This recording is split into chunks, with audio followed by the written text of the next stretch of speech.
Don't worry if they're not what you need, they said. Treat them as knitted love.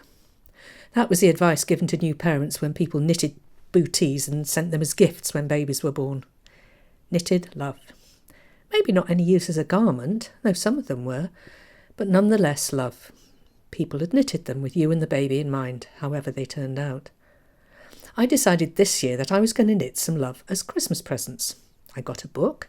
I made a list of all the different mini Christmas knits I was going to make and who they were for. A robin, a snowman, Mary, Joseph and the baby Jesus, Rudolph. I needed a lot of colours and a particular kind of wool, 4-ply. If you're not a knitter, that's a yarn that's quite thin. It needed thin needles. Alarm bells should have rung. I bought all the colours I needed and set to work. The first part of my project took several hours. Thin wool and thin needles add up to very fiddly indeed, and a lot of despair and, yes, swearing. I probably knit and unravelled the first bit of knitting around 10 times.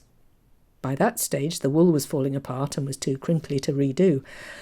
I started again, and now I'm nearly there with my first tiny gift. It's more a result of dogged persistence than starry-eyed love. I hope the love will shine through, eventually.